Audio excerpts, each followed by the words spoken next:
Frente Sandinista de Liberación Nacional. ¡Patria Libre!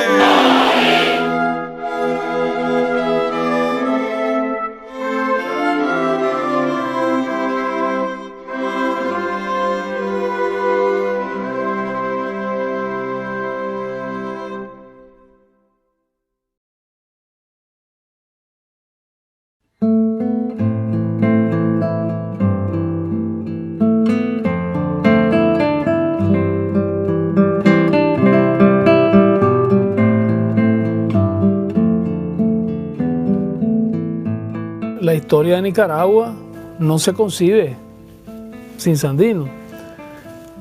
No podés concebir Nicaragua sin Sandino.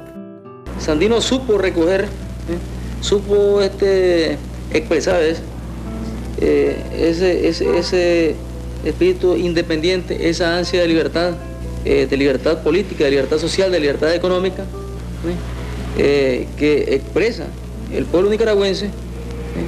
Primero en su lucha de resistencia frente a la dominación española y posteriormente en su lucha de resistencia frente a la intervención norteamericana. Y es por eso que la bandera azul y blanco no está completa sin la bandera roja y negra. Hicimos un voto de decisión, morir, porque él dijo: no vamos a vencer nosotros, pero no faltarán nicaragüenses patriotas que levanten el estandarte de la libertad de Nicaragua. Sandino no solo fue un patriota, sino un revolucionario. No solo fue un defensor de la soberanía nacional, sino que fue un antiimperialista. No solo fue un nacionalista, sino que fue un internacionalista.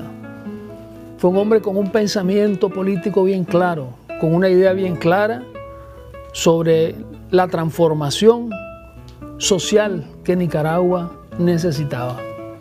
¿Ves? Entonces es un hombre con una visión completa sobre la construcción de la nación como tal, no solo la defensa de la soberanía de la nación. ¿Ves? Y de hecho es la primera expresión organizada de la lucha. El movimiento que él encabezó fue la primera expresión organizada de la lucha del pueblo nicaragüense en la defensa de sus intereses y de la soberanía de la nación al mismo tiempo. Recordemos que en 1848 se registra el primer tratado de los gobiernos de Nicaragua con los Estados Unidos, lesionando los intereses de Nicaragua. Y en 1854 y 1855 se registran las primeras agresiones armadas de Estados Unidos contra Nicaragua. Contra las incesantes agresiones yanquis, el pueblo de Nicaragua se ha alzado múltiples veces. Entonces cuando se habla de explotación aquí, el mismo Sandino lo decía en sus escritos, la clase obrera sufre hoy, decía Sandino, una doble explotación, la de la burguesía nativa y la de los capitalistas extranjeros. Entonces somos explotados como país y la clase trabajadora de este país explotado es explotada doblemente. Y Sandino luchaba por reivindicar los intereses de esas clases explotadas. Por eso decía también en una de sus frases, que creo que es la que mejor expresa sus ideas, el contenido de su lucha, que es en la que dice: mi espada defenderá el decoro nacional y dará redención a los oprimidos. Con Sandino es la primera vez que se construye una alternativa popular y que es el mismo pueblo el que dirige una lucha armada con un objetivo diferente a la toma del poder por simplemente la toma del poder, que era lo que hasta ese momento había ocurrido, que los terratenientes con banderas diferentes se levantaban los unos contra los otros y llevaban a sus peones a la guerra. Sandino no, Sandino construye una alternativa desde el seno del pueblo, dirigida por él, que viene del seno del pueblo, y con un contenido diferente, antiimperialista, antiintervencionista y popular, para reivindicar, como decía Carlos, los derechos de la gente. O sea, primera vez en la historia de Nicaragua. ¿Desde cuándo combatió con Sandino? Pues la vez pasada, cuando él tomó el convenio. ¿Ya? ¿Aquí desde el Chipote? Sí, pero no, yo aquí no vine a este campamento. ¿A cuál campamento? Yo estuve en la chispa, en la calma, en la felicidad que le nombraba la guía a los poblados. ¿Qué edad tenía usted? Estaba como de 14 años. Sandino se ha defendido en puñado de gente, dice que morirá pero que nunca se vende. A Sandino lo han perseguido por el aire, tierra y agua y con orgullo ha defendido a su patria Nicaragua. Que se derramen las coplas y apuremos más el vino y brindemos porque viva el valiente de Sandino. Sandino se ha defendido en puñado de gente, dice que morirá pero que nunca se vende. Sandino dijo una vez apretándose en las manos, a 10 centavos les vendo cabezas de americanos.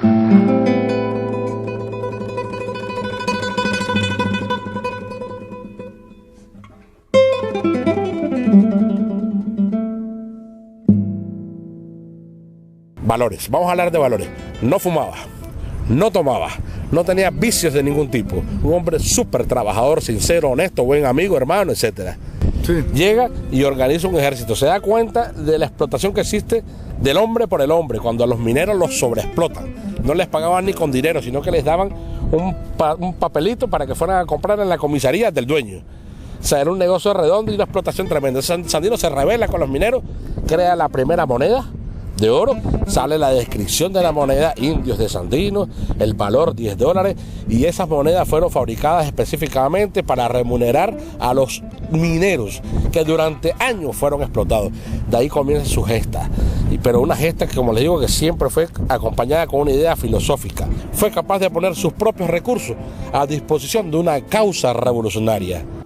A mí me parece que es muy importante el aporte de Sandino como autodidacta. Ese hombre se formó a sí mismo.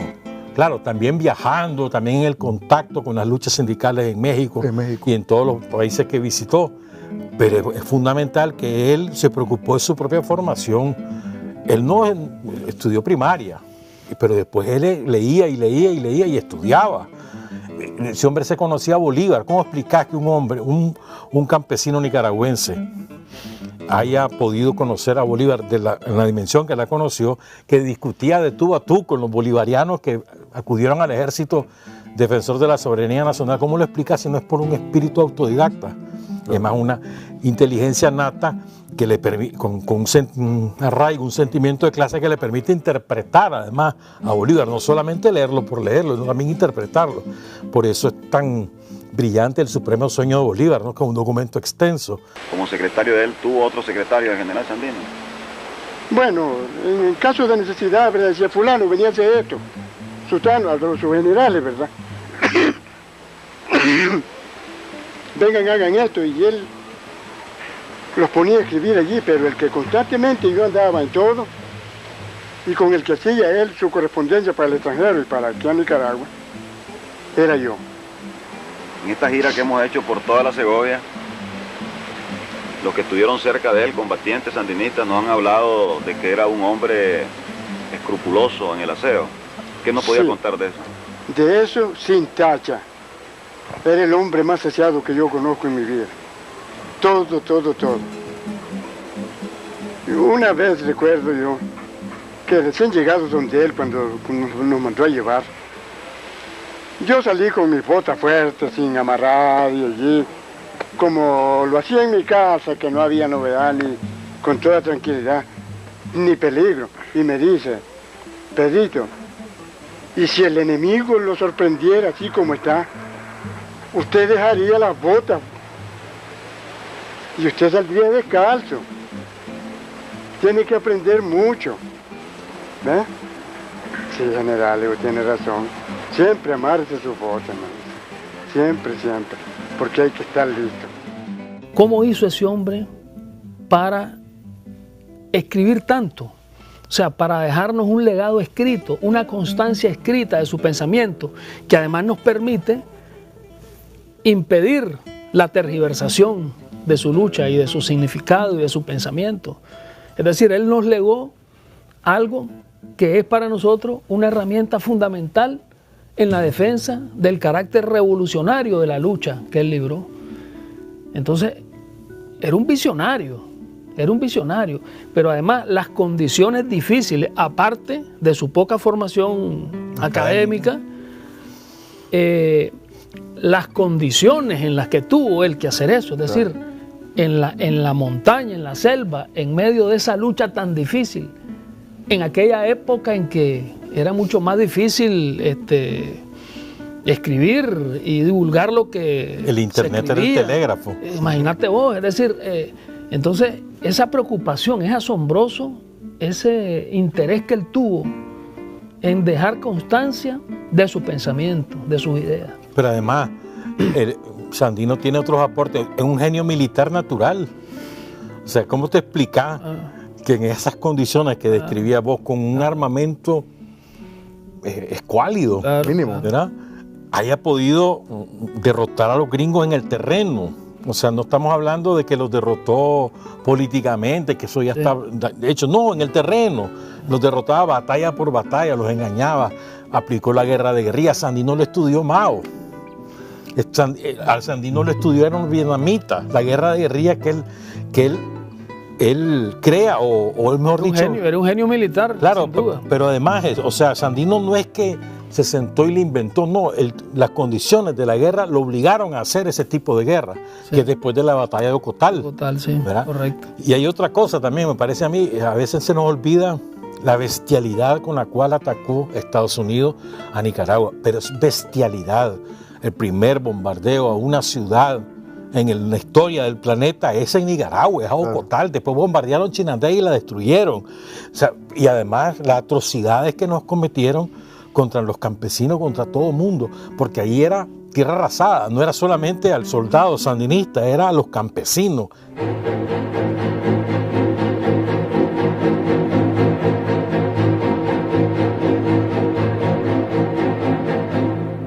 Y después de una José María, se ganó la José María Moncada. Este fue el que hizo la intervención, bajo la intervención de los Estados Unidos. Que ya no se resistía. 5,000 yankees vinieron a Nicaragua. My name is William Gandol. I am now 77 years old. I was born in New York, in the United States of America, of working class parents. I joined the Marine Corps when I was 18 years old and came on the United States ship Ogallala through the Panama Canal to Corinto. Then we started to fight the Sandinistas, which we were told were bandits. And we started to help the conservative forces to try to kill Sandino and his men. We committed many atrocities against the Nicaraguan people. We killed women and children, we killed men, we burned houses, we raped women. I personally took part in rapes of women. One time 19 Marines raped one woman in Managua.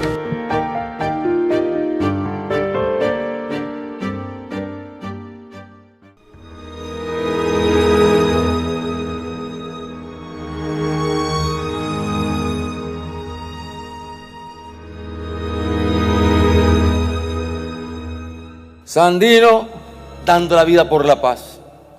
Y que él se encontraba aquí, en esta ciudad de Managua. Había resistido y derrotado a los invasores yanquis.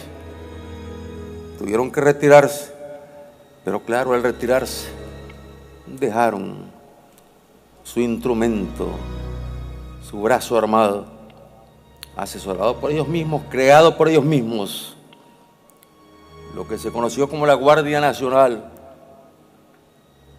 Y al frente de la Guardia, un traidor, un vendepatria, un pelele, como le llamaba Sandino,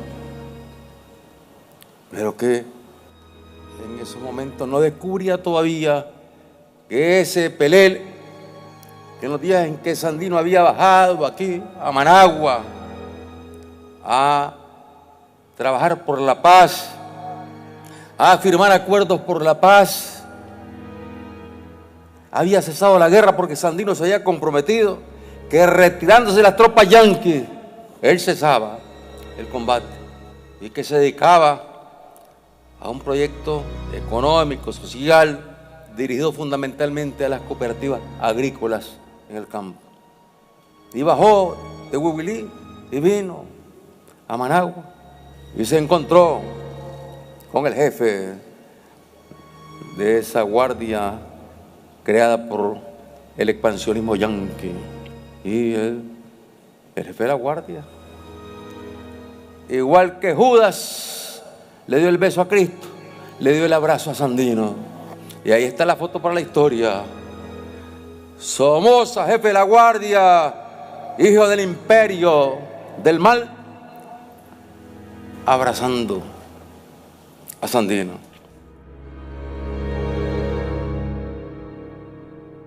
A Sandino lo matan aquí el 21 de febrero. Pero, o sea, aquí lo capturan, allá debajo lo capturan y lo van a matar a 7 kilómetros de aquí.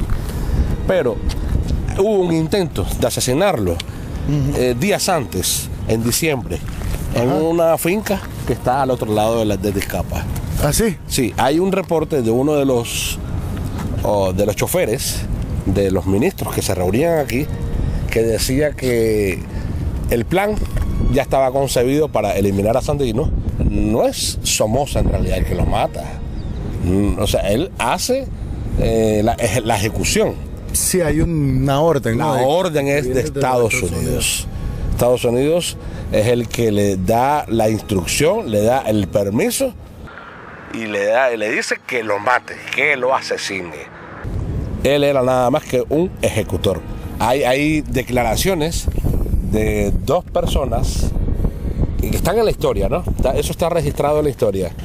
Dos conservadores jóvenes de aquella época que estuvieron en un acto que Somoza hizo meses después de haber asesinado a mi abuelo en Granada, en la ciudad de Granada, y que bien borracho, Somoza dijo abiertamente ¿cuál es la cosa? Si a mí que me dio la orden de matar a Sandino fue Bliss Lane, el embajador de los Estados Unidos. Pero Bliss Lane inmediatamente, eso es mentira, eso es un borracho, eso no es cierto.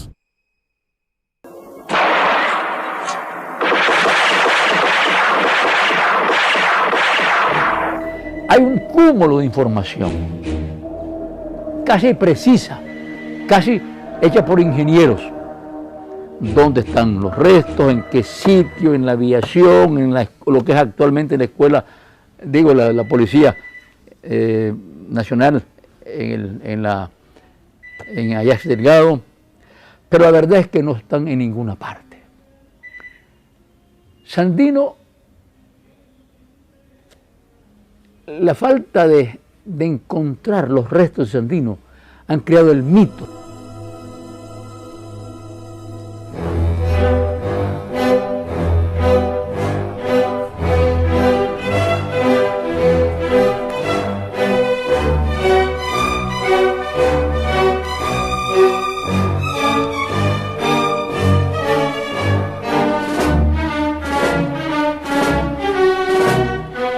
Él, ambicioso como era, no podía pronunciarse como aspirante a la presidencia de la República porque la Constitución le prohibía, porque era un militar en servicio activo. Y también era casado con la sobrina del presidente. Entonces él tenía 2 candados. Sin embargo, sus amigos, entonces estos amigos del general Sánchez Somoza proceden a proclamarlo por todo el país. Hasta que él se decide, pues, ¿verdad? Y dice, si mis amigos lo quieren, yo no puedo impedir que mis amigos quieran. Un oasis prendido en las riberas del mar Pacífico, se levanta majestuosa la hacienda Montelimar, de propiedad del general Anastasio Somoza. Son tierras feraces regadas abundantemente y dedicadas al cultivo de la caña de azúcar, ganadería, cereales y frutas.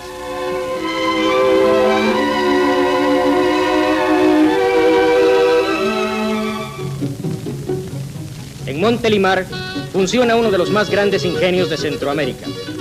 Sus modernas maquinarias tienen una capacidad de producción de muchas toneladas diarias. Centenares de obreros trabajan en las diferentes secciones de esta importante refinería.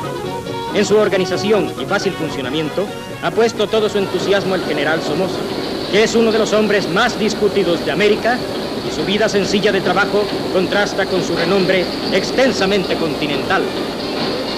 Es muy corriente ver al distinguido personaje nicaragüense confundido entre sus numerosos trabajadores, de los cuales es muy querido porque les da toda clase de consideraciones y no desatiende ninguna de sus necesidades sociales.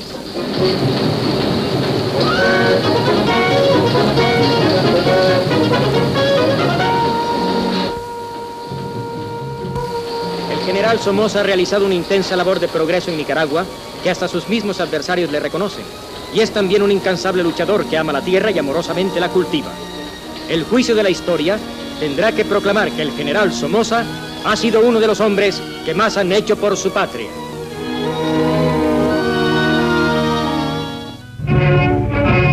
Con Somoza, forever. Los Somoza fueron una familia de dictadores que oprimieron y explotaron a Nicaragua durante 42 años, del 37 al 79 del siglo pasado. Esos eran todos pitillán, que hablaban inglés entre ellos. El primero de la dinastía fue Anastasio Tacho Somoza García, que gobernó durante 19 años.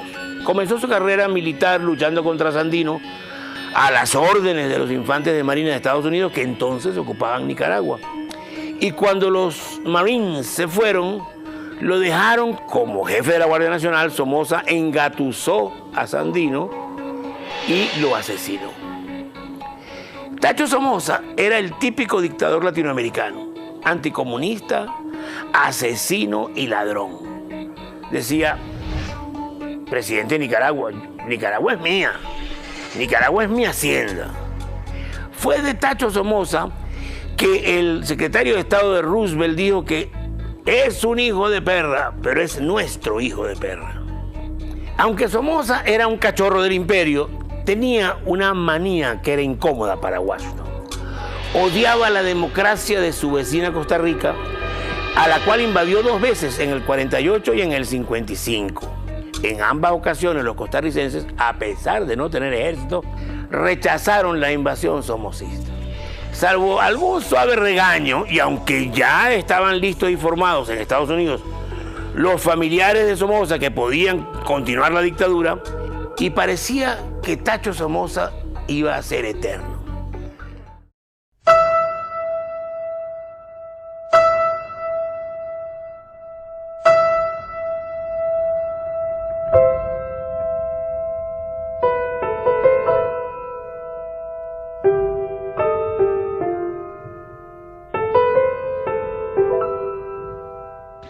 Carta testamento de Rigoberto López Pérez a su madre, San Salvador, septiembre 4 de 1956.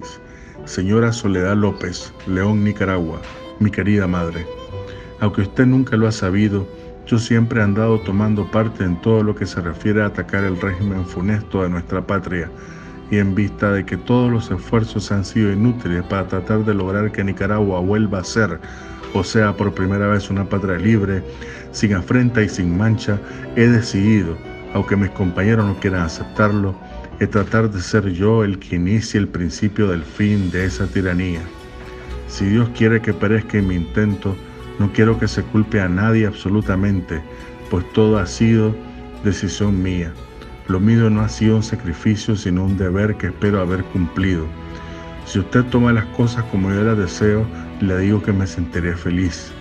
Así que nada de tristeza, que el deber que se cumple con la patria es la mayor satisfacción que se debe llevarse un hombre de bien como yo he tratado de hacerlo. Si toma las cosas con serenidad y con la idea absoluta de que he cumplido con mi más alto deber de nicaragüense, le estaré muy agradecido. Su hijo, que siempre le quiso mucho, Rigoberto López Pérez.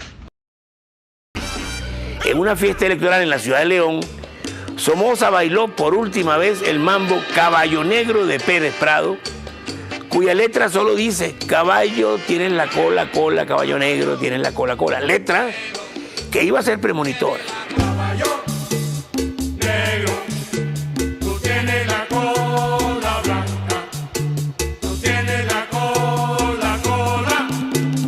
Caballo negro, tú tienes la cola blanca, tú tienes la cola, cola. Cuando Cuando Somoza terminó de bailar, se sentó y el joven poeta Rigoberto López Pérez se acercó a la mesa y le hizo 5 disparos con un revólver 38, de los cuales le acertó 4.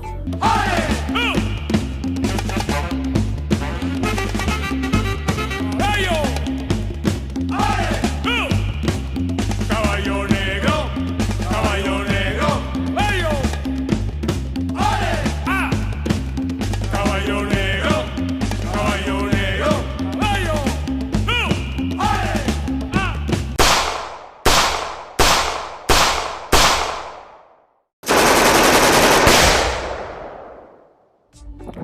Rigoberto López fue acribillado por los guardaespaldas y Somoza fue trasladado en helicóptero a Managua, la capital. Ninguna de las heridas era mortal. La más peligrosa y dolorosa era la que tenía alojada cerca y un poco más abajo de la quinta vértebra lumbar, cerca del coxis, en el manojo de nervios conocido como cauda de equina o cola de caballo. Como en Managua no había ni especialistas ni equipo adecuado para una cirugía lumbar, el presidente Eisenhower le envió sus médicos personales y un avión Constellation que al día siguiente al atentado lo trasladó a Panamá, al hospital de la zona del Canal, que era entonces territorio norteamericano, hasta que falleció el 29 de septiembre del 56, más de una semana después del atentado.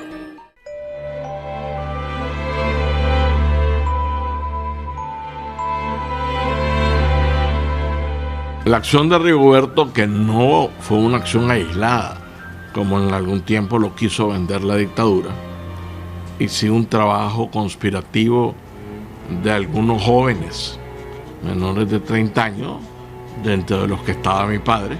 Rigoberto es el que demuestra con la acción, en compañía de Ausberto, de Cornelio y de Edwin Castro, como diría el poeta Benavides, de que la dictadura no era inexpugnable, de que sí se podía derrotar.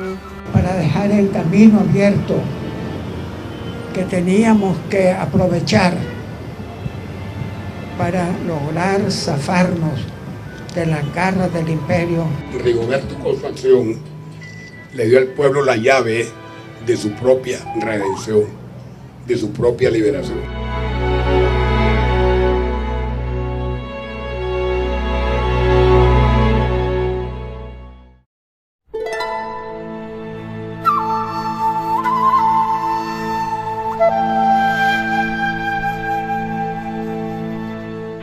En octubre de 1958, pues, combate en Nicaragua la guerrilla encabezada por un veterano sandinista, el patriarcal Ramón Raudales, quien ofrenda su vida combatiendo valerosamente.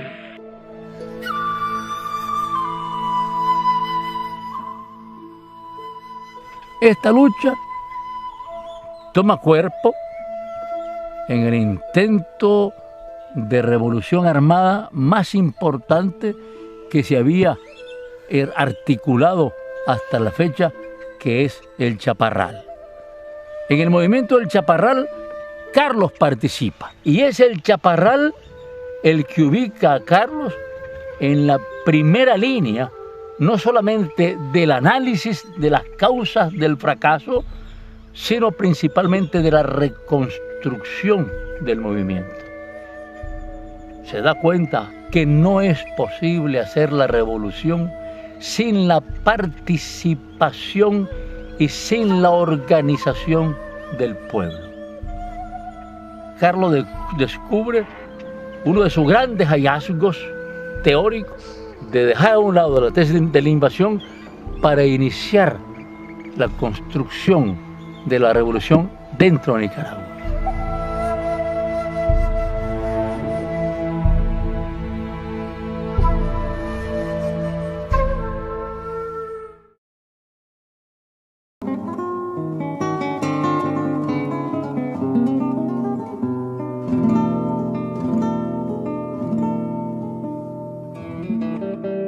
Yo conocí a Carlos un día que Él iba con su madre y yo con la mía. Y ambas eran amigas. Entonces yo miré un muchacho con una candela,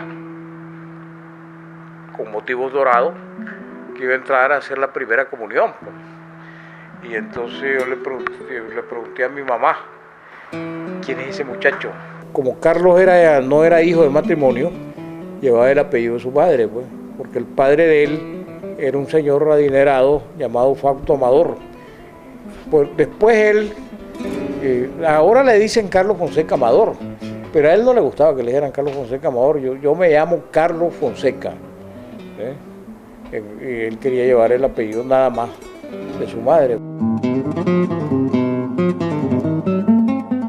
Mi papá tenía en Matagalpa una radiodifusora que se llamaba Radio Musum, y Carlos llegaba ahí porque debido a su situación económica, la de su madre, él trabajó desde niño, repartía telegramas, pero además lo conocía de verlo, no había nunca tenido ningún tipo de relación, porque teníamos una relación muy cercana con la familia de su padre. Mi abuelo era muy cercano y familiar de la madrastra de Carlos, doña Lolita, tenía su casa por aquí. Y ahí lo veíamos. Yo empecé a verlo ya con capacidad de interesarme en hablar con él cuando ya nos venimos a Managua en el 57, porque resulta que lo veía seguido en la casa del padre. Mi mamá era amiga de él y una vez llegó a la casa a vender un libro que se llamaba Un nicaragüense en Moscú. Sí. Y entonces mi mamá ya me presentó, yo ya estaba estudiando la secundaria, empezaba, o el sexto grado, no me acuerdo, ya estaba en el Goyena yo. Y a partir de ahí desarrollé una gran admiración, porque era un joven, como todos los jóvenes, con aspiraciones, con necesidades, pero tenía empeñada su vida en la liberación de Nicaragua. Y casi que me aprendí de memoria el libro Un nicaragüense en Moscú. Y muchas veces digo algo que él decía, y lo dice en ese libro. Decía que era una vergüenza a veces, que cuando uno decía, le preguntaban de dónde sos y decía Nicaragua, la gente decía Somoza.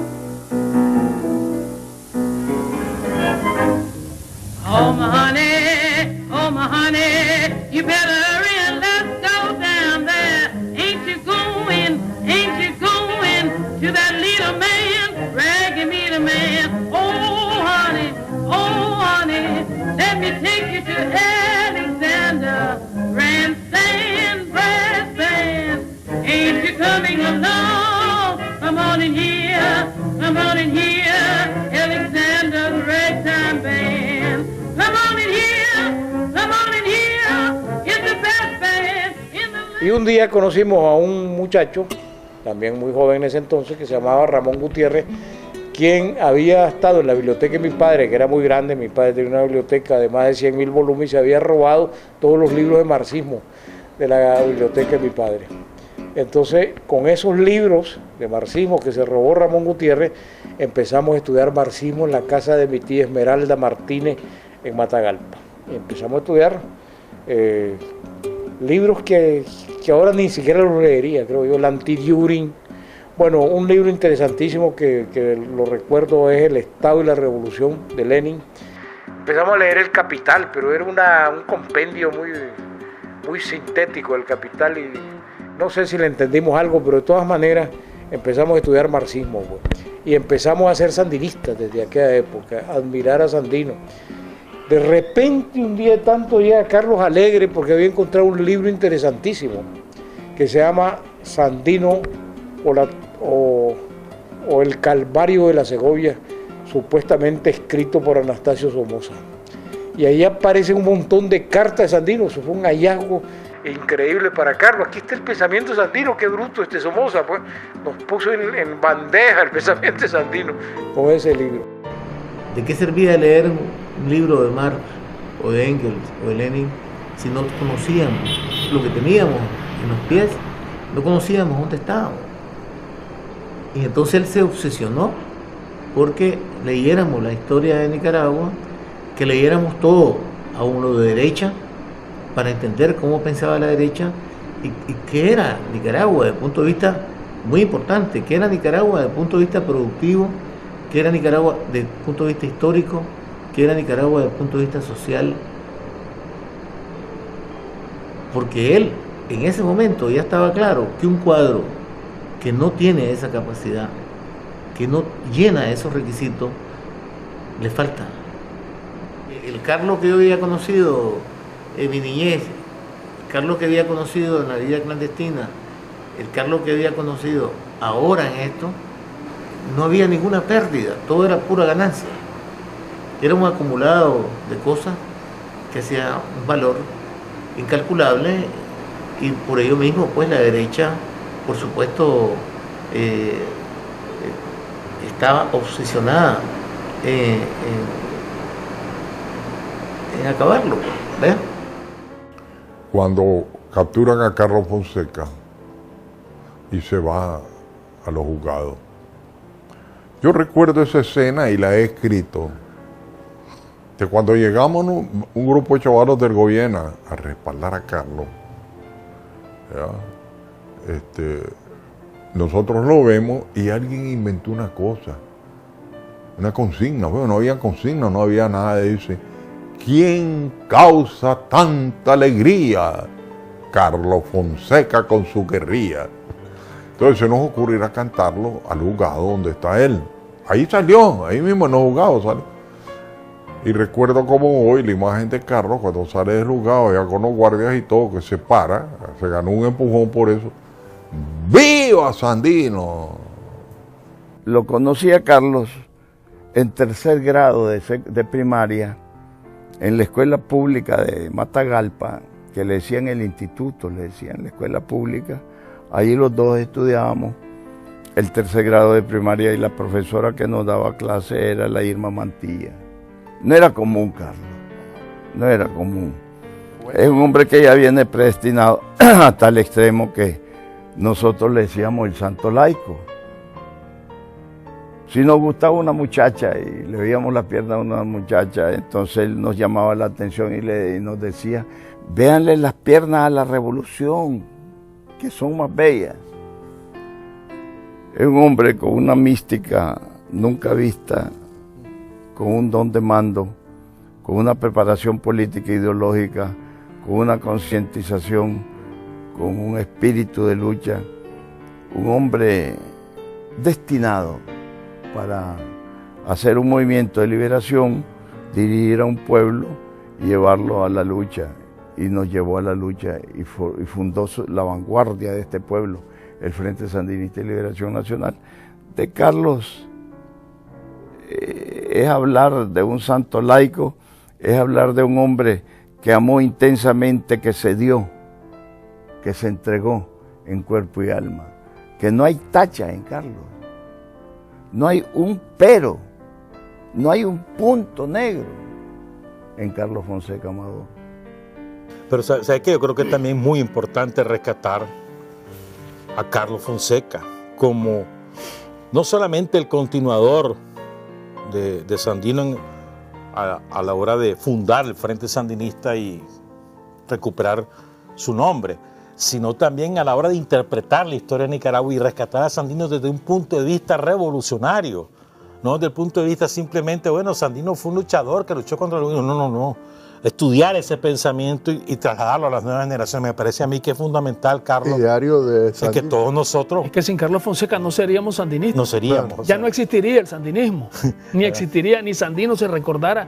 Desde el punto de vista revolucionario sería una efeméride, una referencia pues, histórica vaga. Pero es que él es el que lo desmenuza, nos lo entrega, nos lo digiere en términos políticos, revolucionarios, y nos dice, mirá lo que era Sandino, mirá qué bonito todo lo que hizo, mirá qué clase de luchador que era, qué consecuente que era, y nos los cuenta, pues, que me parece muy importante. O sea, vos no podés entender a Sandino sin Carlos Fonseca también. Claro. No hay que olvidar de que Carlos había anticipado la tesis de la unidad nacional en el contexto capitalista. Plantear la lucha revolucionaria en el contexto coyuntural del capitalismo. Introducirse en ese contexto para modificarlo desde adentro, para transformarlo, tal como diría Carlos Marx. Nicaragüenses errantes, caminemos hacia el combate. Nicaragua, con el respaldo de Centroamérica, creyó haber vencido a Walker. Es lo cierto que posteriormente se produjeron nuevas agresiones yanquis, y si bien el pueblo de Nicaragua resistió de nuevo, como en la colosal rebelión guerrillera que encabezó Augusto César Sandino, he aquí que ha quedado en vigencia el decreto implantando la esclavitud. Ese esclavo, el campesino de Jinotega, que por su trabajo diario recibe muchas veces solamente maíz con sal. El niño del campo de Matagalpa, que por hambre se le hincha el rostro. El colector de algodón en Chinandega, con su salud y su vida expuesta por el uso irracional que hace el latifundista del insecticida. Ese esclavo, el campesino despojado en Pueblo Nuevo Sur. El habitante del caluroso Acahualinca, que traga agua con excremento. El minero de la costa atlántica, cuyos pulmones son arrebatados por la Gold Mining Company. Esa esclava, la prostituta, explotada por el comandante militar más próximo al burdel. Ese esclavo, el campesino de las comarcas de Ciudad Darío, que no puede contemplar las estrellas a causa de la ceguera nocturna provocada por la deficiencia de proteína. El estudiante que no puede continuar preparándose porque carece de recursos económicos. El obrero despedido de la fábrica porque osó decir una palabra en son de queja por el pésimo salario. El sacerdote justo amenazado por el obispo. El raterillo que sufre prisión mientras los millonarios malversadores controlan el aparato gubernamental. Solamente con el fuego guerrillero podremos romper las cadenas de esclavos. Solamente con el fuego guerrillero haremos de Nicaragua el hecho de un pueblo libre y el hermano leal de los demás pueblos.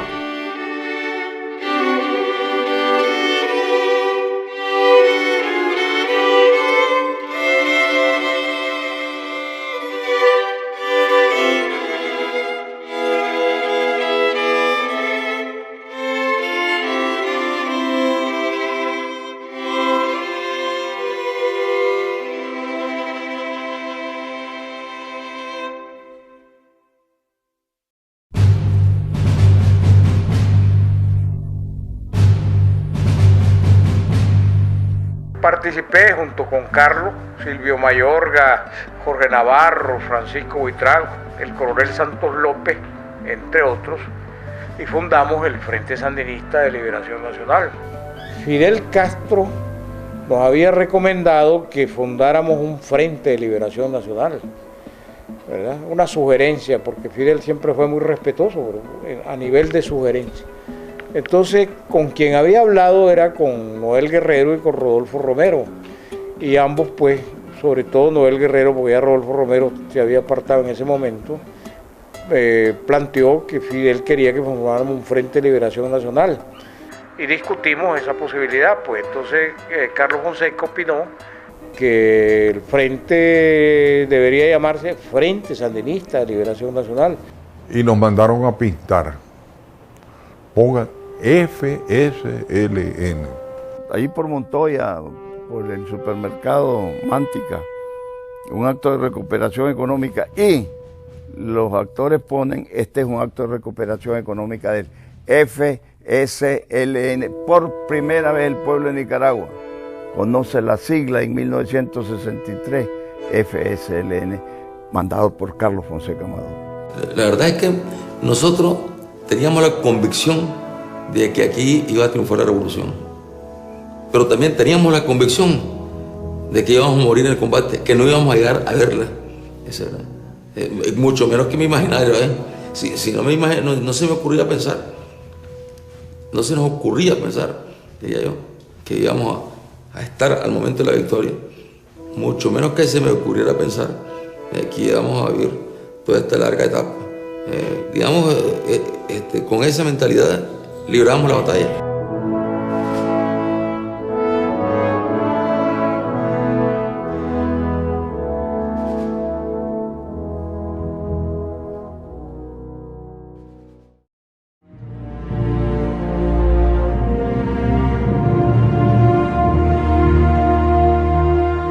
La primera guerrilla que organizamos en el río Patuca, después en el río Cocoibocay, y ahí pues nos derrotaron.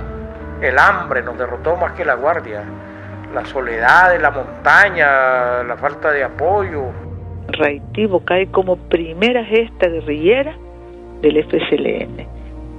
Bautizo estudiantes como Jorge Navarro, Iván Sánchez, Modesto Duarte, Mauricio Córdoba, Francisco Buitrago, trabajadores como Faustino Ruiz, como Germán Pomares, que no cayó, participaron en la gesta de Raití Bocay Tomás, nuestro comandante Tomás Borges, Silvio Mayorga, que resultó herido, y el coronel Santos López, del Coro de Ángeles del Ejército Defensor de la Soberanía Nacional. Nadie tiene amor más grande que el que da la vida por los demás. Ellos dieron su vida. No estuvieron protegiéndose ni cuidándose, sino entregados totalmente a construir la paz. Yo entré en el Frente Sandinista de Liberación Nacional en el 63. Después de la gesta heroica de Raití Bocay, entré con Pablo Úbeda. Ahí Pablo Úbeda se quedó allá en Rancho Grande, Gualala y esa zona. De manera que ahí el Frente Sandinista, puedo decirlo así con seguridad, que en ese momento no era un movimiento guerrillero, era un movimiento de organización. Para adelante, ¿no? Porque no queda otra. No íbamos a inventar, sino que ya había que continuar y profundizar esas ideas, ese proyecto también.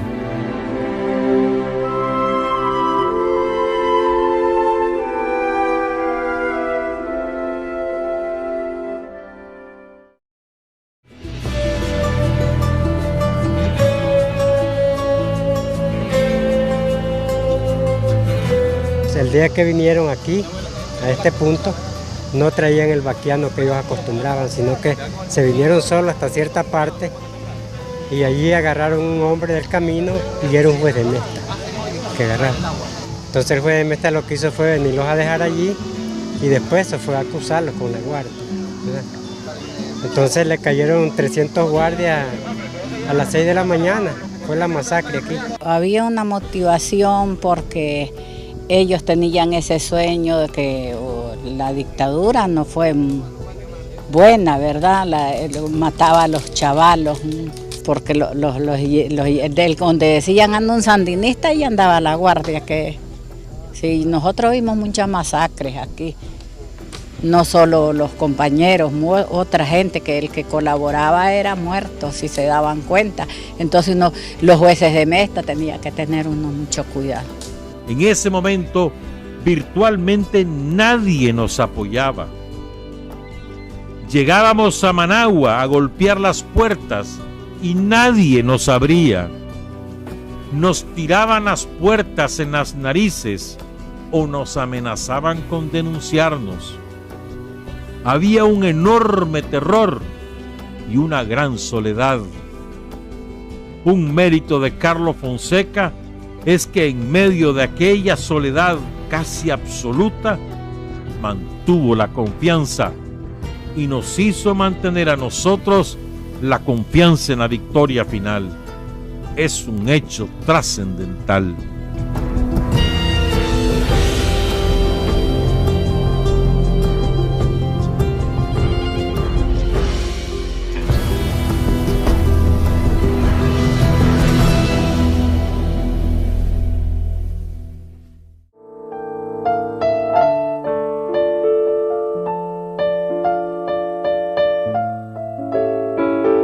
Nosotros empezamos en los sindicatos en 1963, pero de allí empezamos a organizar los sindicatos y de allí sacamos lo mejorcito para la guerrilla.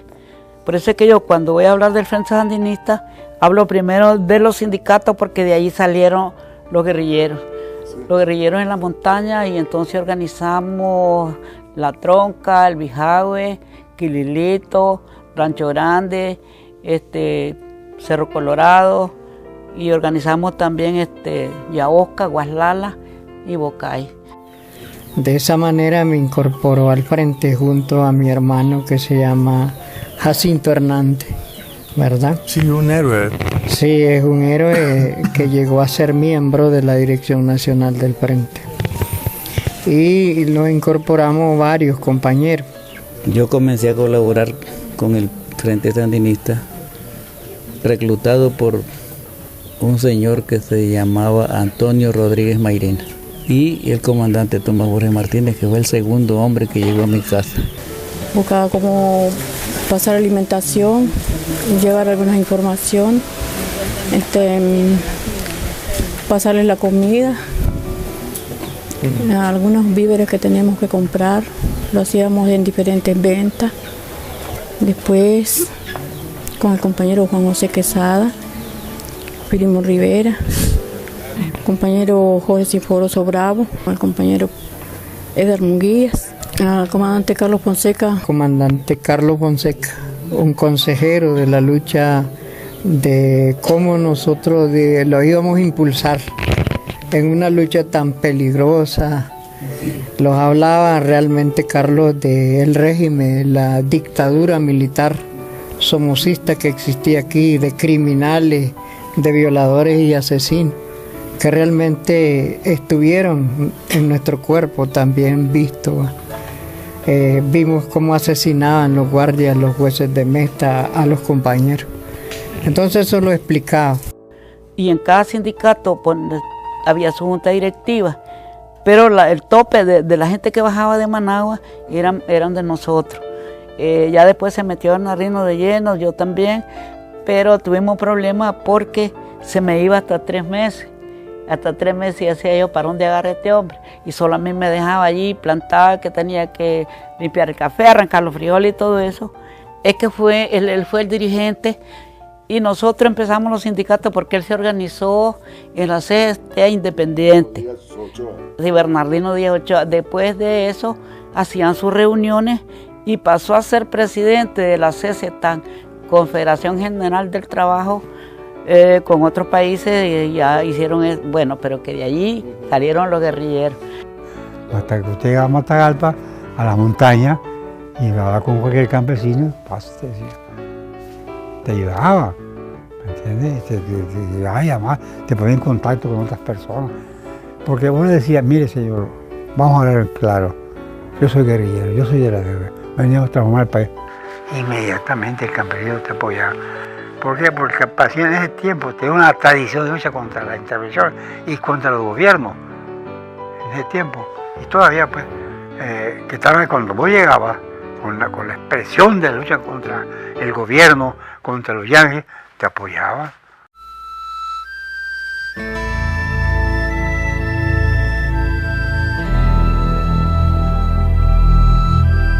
Ya cuando comienzan los preparativos de Pancasán, yo estaba dedicado más bien al trabajo legal. Y me dicen que me quede para el trabajo legal, que yo no estoy incluido en la guerrilla. Pero ya había caído preso una vez por andar tirando volantes. Me habían cogido, ¿no? Y por primera vez sentí los golpes de la guardia.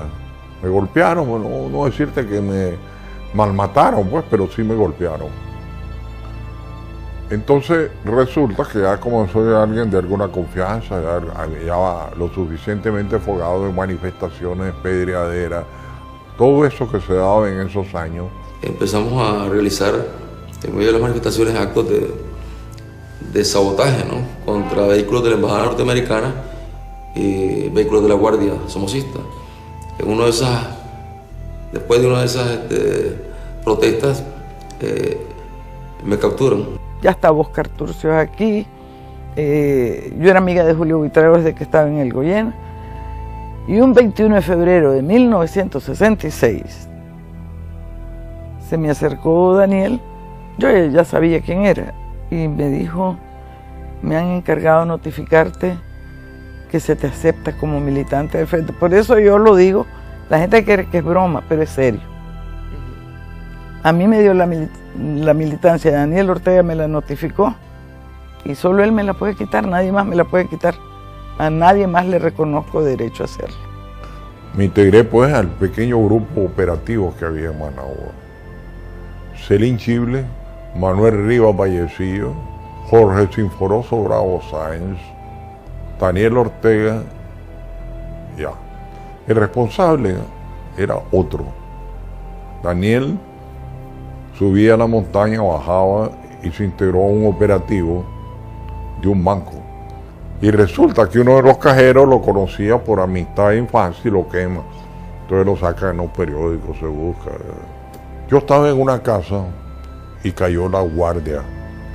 Entonces, cuando el dueño de la casa mira a través de las persianas, que es la guardia la que está afuera, me sube al techo de la casa. Y ahí estuve en el techo de la casa, me escondí, y ahí estuve en el techo de la casa. La guardia entró a la casa, revisó toda la casa, no había nada, y se fue. Y yo me quedé ahí en el techo, ahí dormí. En la mañana me bajo a la casa, no hay nadie. Pensé que se habían llevado presa a la familia. Eso es lo que yo pensé, ¿no? Cuando veo venir a Daniel, que entra, anda 2 pistolas, me da una a mí, agarra la otra a él y dice: si está la guardia vigilando aquí, nos volamos verga. Y me sacó de ahí. Me sacó, él me sacó para llevarme ya a una casa cuartel, que era la gente que estaba en el enfrentamiento diario.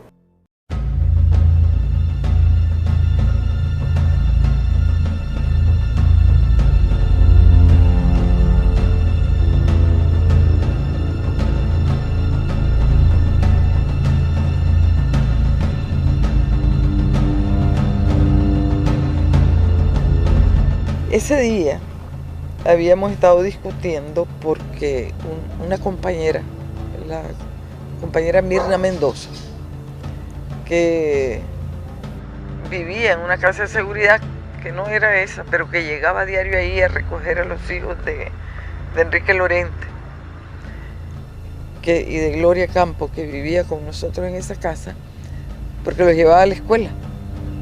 Ella es maestra, pero además era compañera de vida de otro militante que ya falleció, Ramón Rizo. Y estábamos discutiendo de eso. En esa discusión estábamos cuando oímos un culatazo en la puerta. Esa casa tiene 2 puertas, una que da a la sala y una que da a un pasillito de acceso. Entonces el culatazo fue en esa puerta del pasillito y oímos las características carreras, el ruido que hacen las botas militares sobre la acera. Entonces nos levantamos, él inició el ascenso al 2.º piso porque ahí teníamos el arma y la mejor capacidad para defender la casa, porque lo que sí sabíamos es que de ahí no íbamos a salir vivos. Y Julio me lanzó un revólver 38 pequeñito, calibre corto, y empecé a hacer disparos y le pedí a Julio que me disparara porque yo sabía que yo iba a ser capturada si la guardia estaba ahí adentro. No había para dónde más coger. Si intentaba subir con él, me iban a balacear. Pero él frunció el ceño y me dijo que no. Y él siguió su ascenso. Yo lo que estaba era deteniendo a la guardia para que él pudiera seguir. Y efectivamente, pues allí en el intercambio de balazos, recibió un disparo, un guardia, que me cayó encima y me agarró. Y entonces los otros guardias lo jalaban y yo iba arrastrada por el guardia porque se agarró de mí con mucha fuerza. Claro, estaba muriendo, porque era un balazo. Por eso fue que me llevaron a un jurado de conciencia y me acusaron de ese asesinato, pero no podían demostrar.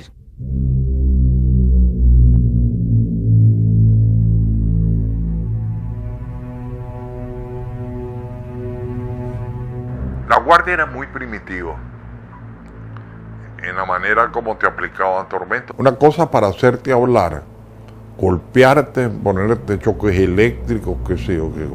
El resultado era que después de 3 días de eso, si vos aguantabas, ya no te podían tocar ni un pedazo porque te podían hasta matar, porque efectivamente hubo gente que mataron ahí. Golpizas, rajadas de cabeza, puñetazos y golpes eléctricos. Eso era fundamentalmente. Ahí me dejaron en una situación tal de que igual a los 3 días decidieron no tocarme más. Y me mandaron a reparar con médicos militares, ando con costuras en la ceja, me quebraron la nariz, ¿no? Me quebraron las costillas. Una salvajada, pues. Esa era la forma como ellos actuaban. Fíjate que Daniel tiene una cicatriz y una patada. Era salvajismo abierto.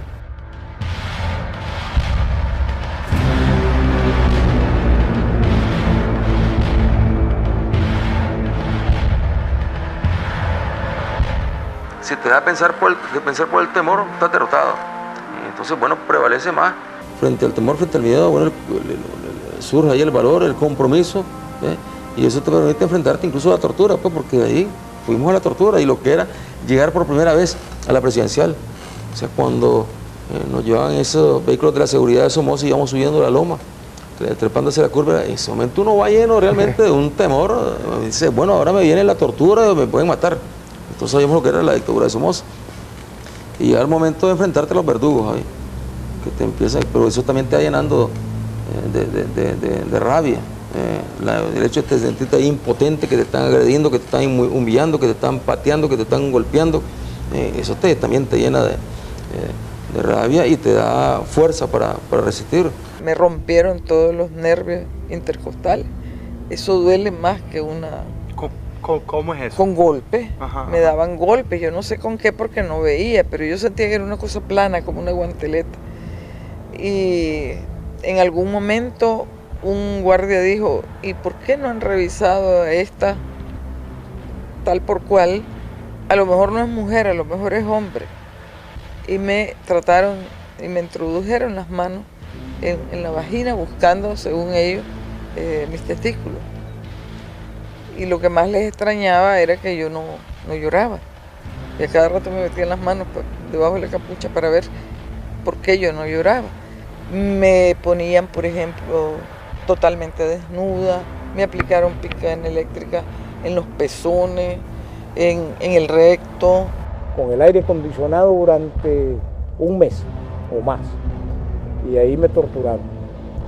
Y me pusieron una capucha y me la pusieron durante 9 meses. Entonces ahí nos montaron los vehículos, nos sentaron los vehículos, nos amarraron, nos pusieron unas piedras enormes aquí en las piernas, nos traían en cuclillas y nos venían golpeando. O sea, nos traían amarrados y además nos venían golpeando. Y luego empezaron a recoger basura en el camino, ya que las comiéramos. Y si no queríamos comerlas, nos agarraban la cabeza a golpearla contra las piedras. Fue como desbaratarnos la dentadura, la cara, ¿no?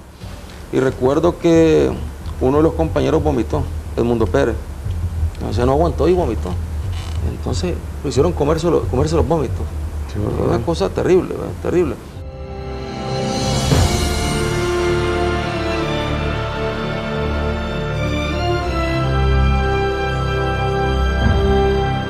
Cuando yo subo a la montaña, subo con una moral extraordinaria, digamos con las baterías cargadas, porque el impacto que te causa cuando pasas abruptamente de un medio a otro y sobre todo cuando vos no estás preparado físicamente para eso, es muy fuerte.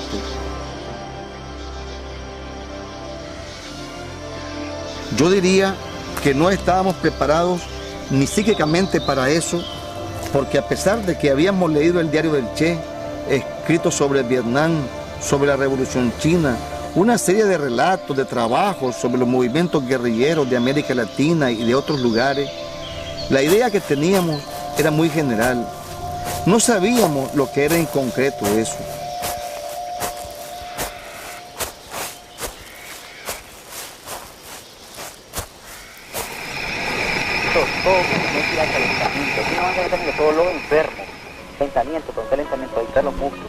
Llegamos al campamento y ¿cuál fue mi gran desmoralización?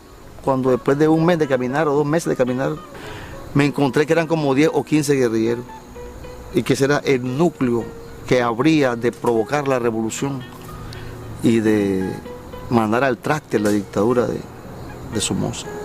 Comer, beber, no, los animales también comen, también beben. Bueno, ¿qué nos diferencia de los animales?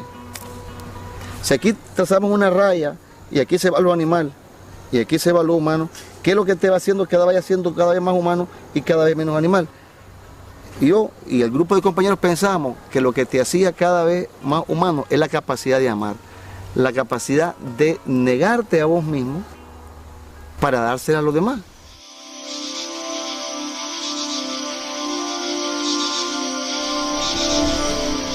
En la gente hay hambre, repito, tenemos hambre, no apetito, porque como dice René Viva, una cosa es tener apetito y otra cosa es tener hambre.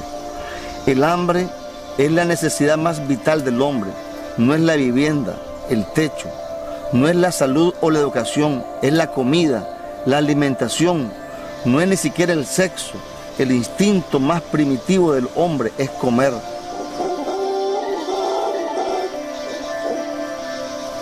Yo te juro que cuando andábamos mareados de hambre, me podían poner a la Raquel Welch en sus mejores tiempos, junto a un trocito de carne podrida, y yo no me hubiera tirado sobre la carne fresca de la Raquel Welch, sino sobre el pedazo podrido de carne.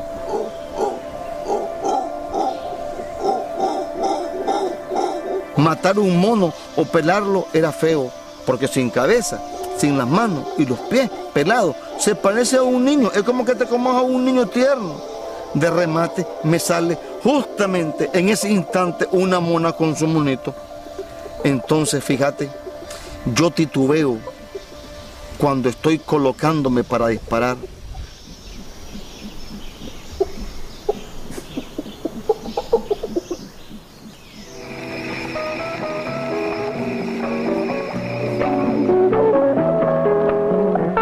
Carolina, amante del contacto natural, se divierte con sus gustos deportivos en los extensos y verdosos campos de su residencia. Los padres de los novios, general Anastasio Somoza de Baile y don Alfredo Urcullo, alternan un instante con la feliz pareja después del formal compromiso. Los novios fueron objeto de congratulación.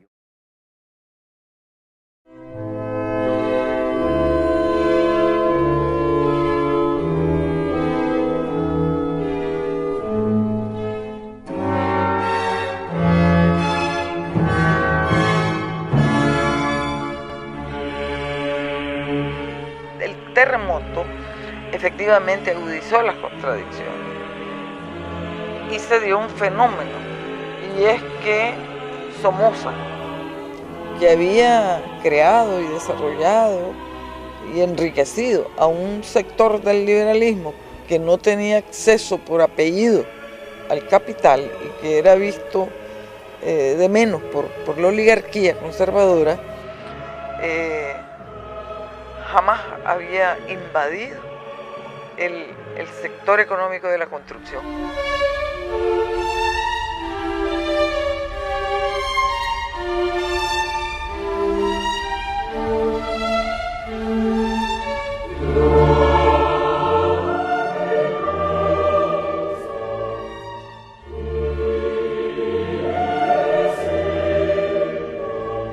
Se cerca Managua con grandes cercos de alambres de púa, se declara el estado de sitio dentro de las 500 manzanas de tierra de la ciudad capital y nadie podía entrar aquí, el que entraba era tirado por la guardia porque estaba prohibido, era estado de sitio en el centro histórico de Managua. Esto debido a la ambición de Somoza de querer hacer del terremoto un gran negocio. De tal manera que los managuas se desesperaron porque ya no tenían dónde trabajar ni dónde, y comenzaron a construir donde podían. Entonces salieron más que nada a las carreteras, salieron a la carretera Masaya, salieron a la carretera norte, que es la que va al aeropuerto. Pero bueno, es otra época que no volverán, y los que no tuvieron la oportunidad de vivirla, pues no van a poder disfrutarlo de lo que fue la Managua anterior a 1972.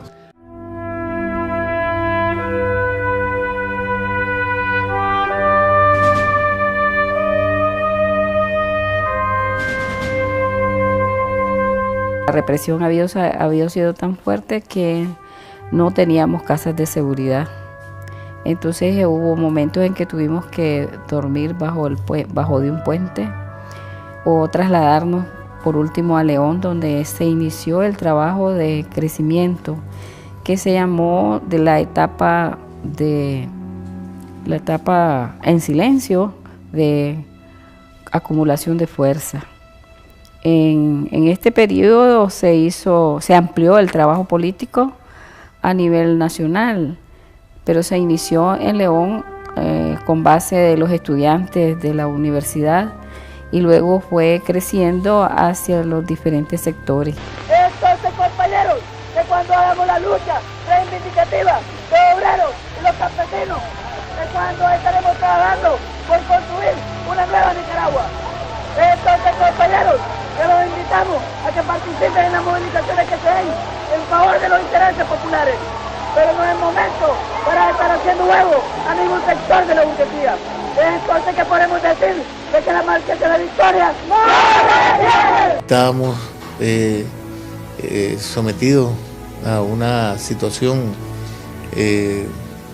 compleja. Por un lado teníamos la situación de la lucha en la montaña y teníamos la necesidad de seguir avanzando en términos más fuertes. Y empezaron la larga cadena de huelgas de hambre que tuvimos. Esas huelgas de hambre tienen un significado muy importante dentro de la lucha revolucionaria nicaragüense. Nosotros estábamos claros que cada huelga de hambre estremecía el país, en el sentido de que levantaba manifestaciones, tomas de iglesias, tomas de locales, el respaldo a los presos políticos. Nosotros nos condenaron, a mí, a Jacinto Suárez, 27 años. Siempre esa esperanza nos marcó a todos los compañeros. Nunca, no nos quejamos, pues estábamos presos. Yo estaba con Jacinto 27 años y nosotros no pensábamos en eso, sino que íbamos a triunfar. Todo este periodo, hasta 1974, fue un fuerte trabajo político, militar, de creación de escuelas militares también, de preparación de los cuadros, y culminamos con el 1974, en que se planificó una acción de gran envergadura para romper el silencio en que se había estado trabajando.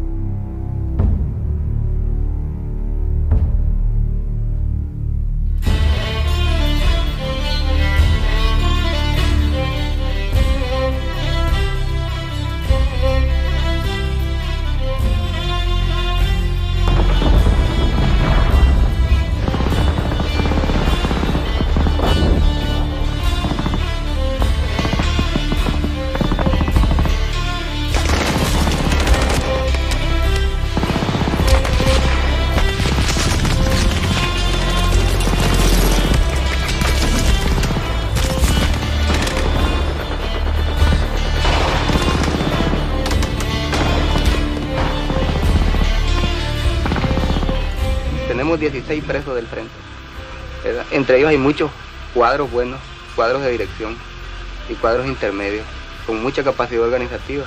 Por eso se organiza lo que se conoció el mundo como la operación del 27 de diciembre. Este era un cóctel que le estaba dando José María Castillo al embajador Shelton de Estados Unidos, ¿verdad? Pero a nosotros no nos convenía escoger al embajador allí, porque con la tradición que hay en Nicaragua de las intervenciones gringas, ¿verdad?, contra nuestro país, entonces nosotros lo que estamos haciendo es vigilando que el embajador se vaya. Nosotros sabemos que al terminar el cóctel el embajador es el primero que se va. Entonces el compañero Contreras, que le decíamos Marco, y también que de ahí del número 0, nosotros le decíamos 0 en operación, es el primero que salta del carro con una pistola en la mano disparando contra los agentes que están cuidando.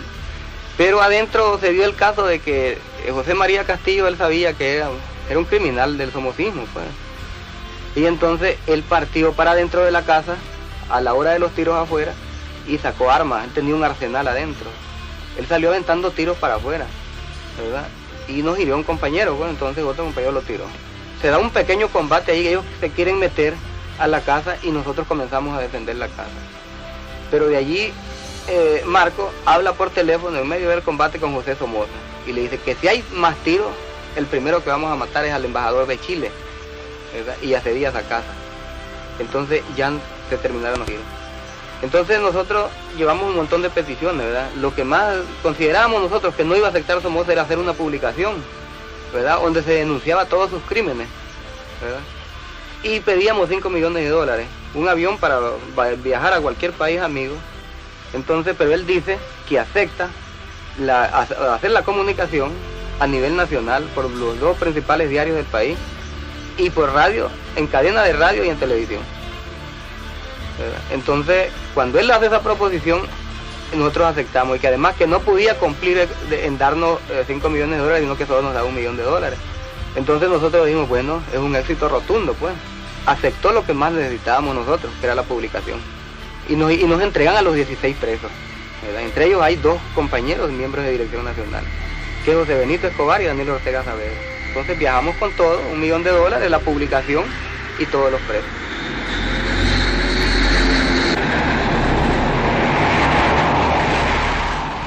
En el marco de esos objetivos, mi participación dentro del Comando Juan José Quesada tuvo que ver con una etapa de entrenamiento y con una etapa de participación activa a la hora del asalto, ¿verdad? Que fue un asalto armado a la casa de Chema Castillo y que resultó exitoso. Mi participación fue como soldado de fila, bien dicho por Eduardo Contreras y bien asumido por mí. Y desde ese momento, si revisamos la historia, ha sido una vida de rebelión. Llegamos a esta acción del 27 de diciembre, efectivamente yo soy uno de los participantes en ella. Era un comando compuesto por 13 compañeros, lo dirigía Eduardo Contreras, y estábamos claros completamente, el Frente Sandinista estaba completamente claro que a la raíz de esa acción Somoza iba a desatar la represión más brutal que podía desarrollar, como así sucedió. Sabíamos que estábamos en manos del enemigo y que el enemigo podía recurrir a cualquier cosa cualquier cosa era posible, ¿verdad? De tal manera pues que fueron momentos de mucha tensión, pero incluso cuando nosotros salimos de la cárcel Modelo, no supimos nada hasta que llegamos al aeropuerto. Es decir, en una operación que no era complicada para el enemigo, porque la Modelo de Tipitapa al aeropuerto de un paso. Fue una cosa indescriptible cuando nos encontramos con los compañeros del comando, ¿verdad? Con los compañeros que habían retomado las banderas nuestras, ¿verdad? Y estaban ahí presentes. Y sobre todo había un profundo sentimiento, ¿verdad?, de que la lucha continuaba, que la lucha seguía, ¿verdad?, que nunca habíamos perdido la fe.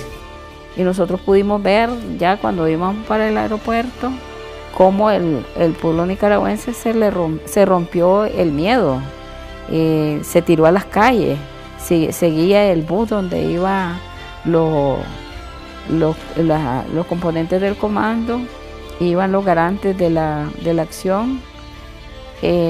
La gente se tiró a la calle ya sin miedo, ya podía expresarse, lo que no había sucedido en otras acciones, pues, y eso significó un avance y una seguridad que nosotros habíamos elaborado en todo este tiempo. Porque demostró con el asalto a Chema Castillo que el frente estaba vivo, que existía el frente, que tenía fuerzas para seguir la lucha, porque nunca pensamos nosotros que la lucha se terminaba o que claudicaba. El Frente Sandinista, como una organización de vanguardia de la sociedad y con un pensamiento también de vanguardia, desde sus inicios tuvo la claridad y la sabiduría de nuestros dirigentes de que la mujer jugara un papel, estuviera presente y que juega un papel en la sociedad. Por el hecho de que liberamos a esas personalidades, entre ellas el comandante Daniel Ortega Saavedra, se dio a conocer al pueblo de Nicaragua que el Frente Sandinista, aparte de lo que el pueblo ya conocía, era una organización fuerte, exitosa, capaz de llevar al triunfo en la lucha contra Somoza, que se perpetró 5 años después, ¿verdad? Entonces fue como el preámbulo, fue como el preámbulo al triunfo de la revolución. Con la acción del 27 dio un salto. Ese movimiento revolucionario, ¿verdad?, llevó a efecto la revolución, la última revolución del siglo pasado. En esta hora, las masas populares de Nicaragua cuentan con su propio instrumento político guerrillero, el Frente Sandinista. Esta es la respuesta a la imposición de los partidos liberal y conservador, instrumentos de la oligarquía vendepatria de Nicaragua. Sean cuales sean las diferencias entre los nicaragüenses, cada uno tiene lugar en la fila del Frente Sandinista. Tal característica es compatible con la posición de vanguardia del sector que se identifica con la clase obrera y la clase campesina y que se guía en la acción con la filosofía del socialismo científico. Es fundamental en el Frente Sandinista la unidad entre los verdaderos revolucionarios y los verdaderos cristianos. Es la unidad que forjaron fusil en mano en la cordillera de la América oprimida el comandante Ernesto Che Guevara y el sacerdote Camilo Torres. Todo esto justifica nuestro llamamiento a formar por los diversos rumbos del campo, la montaña y la ciudad nicaragüense distintos comités sandinistas clandestinos, capaces de ponerse al frente de la lucha local político-guerrillera. En cada barrio, fábrica, centro de estudio, oficina, templo, debe formarse un comité sandinista clandestino. En cada comarca rural, hacienda, centro minero, debe formarse un comité sandinista clandestino.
salada.